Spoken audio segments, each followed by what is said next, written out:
We are at Brera Design District at the installation The Rising. I'm here with Odo Fioravanti, a product designer from Milan. Hello, Odo. Hiya. Can you tell us about the project that you prepared for Design Week? For this Design Week, I have 3 projects at the fair, and something that I developed with the Pedrari company is 2 new stools, but mostly we did a small installation to celebrate 10 years of collaboration. So we created somehow some 4 prototypes of based on this chair I designed 10 years ago, trying to tell the story of this last 10 years. And all these prototypes are connected with famous songs, so these songs somehow tell about the story we had together. And yeah, and outside, otherwise in the city, I have a collaboration with a small restaurant that is called 28 Posti, that is 28 seats. And with the chef, we developed a sort of menu that is made of 8 different dishes. And we developed both dishes and recipes together, trying to make an object that could give meaning to the recipe, and the recipe that could give a meaning to the object.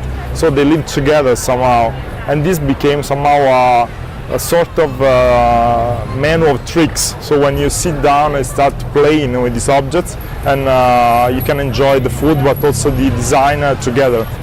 And how was it for you as a product designer to work on the project that combines food and design? It was strange because as a designer I'm much more a cook, because I start always from objects, so making objects with the hands. So sometimes I think I'm somehow a cook of the design field. And on the other hand, this cook that collaborated with me, he starts his recipes sketching. So like designers usually do. Okay. So the strange thing is that he is much more a designer than a cook, and maybe I'm much more a cook than a designer. So we found each other really interesting, and it was really inspirational work, because it quickly became a sort of continuous brainstorming that that for the last 4 months went on. So we created this strange menu, and we're pretty happy because people are really having fun with it, enjoying this food, so it's super. Yeah, we'll try to get to the restaurant to see your project. Also. Can you tell what is your idea on design? What kind of philosophy do you have? I think design somehow should create a bridge between people and the rational world, because I think that designer make things, and things are somehow artificial. So basically they will be much more close to the idea of geometry, rational and artificial world. Otherwise bodies, people are much more close to the natural world, and I think design should bridge this gap. So that's why usually I design things that alternate somehow straight lines and soft lines, because the body is soft, and things usually are, and the design of the intelligence usually is straight. So I try to combine these things, and to me design is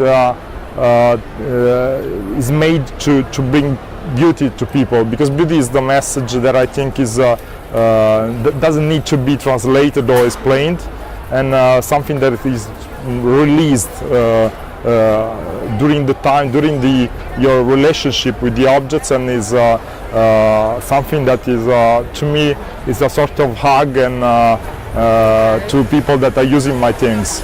So you use a lot of empathy. Yeah, basically, yeah. The topic of this year's Design Week. Yeah, the strange thing is that is an empathy mediated by the objects, because I can't really hug people using my things. So objects work as a sort of the media that brings this hug from me to the people. So they are my sort of messengers, let's say. Is there any project, like dream project, that you would like to realize? I would like to design an excavator, so this kind of bulldozers, the one that the big arm. Really? Yeah, I would like it. Because when I was young, I always looked at this object like something huge and incredible and mighty, and When I grew up, everything changed in my perception except that one. I still look at them like something huge, incredible and magical. So it's still my dream, still there. And what tip would you give to young designers? I think nowadays what changed more from when I started is how cheap got to create a prototype. So I think that prototyping, creating objects, making photos of this object, trying to spread your ideas got really cheap and easy. So 3D printing, digital manufacturing, digital photography make everything easier. So when I was young, you should find an artisan that could help you and make photos, you know, was really more complicated. Right now everything is quick, everything is easy, so young guys should start from the things, making things and showing them as much as possible, creating prototypes, believing in their ideas and pushing them. Okay, thank you very much, Odo, for your Thank time. you too.